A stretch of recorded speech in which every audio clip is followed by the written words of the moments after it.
Up, we have Senator Putnam. Thank you, Mr. President. You know, this bill has some good stuff in it, and it's got some bad stuff in it. It's a bill.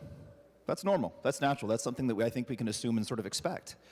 But there are some things in it that I think should be there a little bit more. You know, personally, I'm proud of my work on retention and recruitment works. I offered 5 bills to recruit and retain police officers this session. I introduced them in late February, early March, and not a single one got a hearing. But each one had some of those ideas manifest in this bill, so I'm glad that they're here, and I'm not worried about not getting credit for them. That's not my concern. But there are some things that I do think are absent in this bill that we ought to talk about a little bit more. Not just about this bill, but about how we think about law enforcement going forward. I know many of you are probably familiar with my friend Chief Blair Anderson. He's the police chief in St. Cloud. He comes down here and testifies a whole lot, or he does so via Zoom. And one of the things he talks an awful lot about is the cop house. Members, Mr. President, I think you guys are all probably familiar with what a cop house is. And I was proud of the DFL proposal that actually funds cop houses. I've seen the cop house in action. I play soccer there with a bunch of little kids all the time. And I see how they look at law enforcement officers differently when they're playing games with them than they do when they feel like they're being policed by them. Law enforcement is just like everything else. It's just like politics. It's about relationships. And we need to get back to building those relationships. One cop house does infinitely more good than 8 million billboards or PR consultants.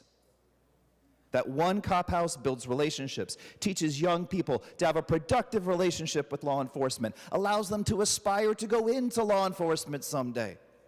And yet we did not fund that kind of work in this bill. And I think that that's unfortunate. I mean, my grandfather was a cop. When he got back from war in the Pacific, where he served as a medic, after 20 years of being in the military, he became a cop for another 15 years. And I still remember as a kid, reading newspaper clippings about him. He was what we call an SRO today. And I remember hearing about him, teaching kids how to use a crosswalk. And that sounds idyllic right now. But the core principle remains that our issues with law enforcement are helped when we have more interactions between law enforcement and the community that are not grounded in conflict, but are instead about building positive relationships. And so I hope that as we talk about law enforcement, we can keep that focus on positivity, not on blame. Not on manufacturing division between the cities in greater Minnesota. Not on dog whistles, but on positive, affirmative actions moving forward where we build relationships. One thing that too often I think we forget is that law enforcement officers are like politicians. We're citizens first, parts of our community. And I hope that as we begin and continue talking about law enforcement, we keep that principle core in our minds.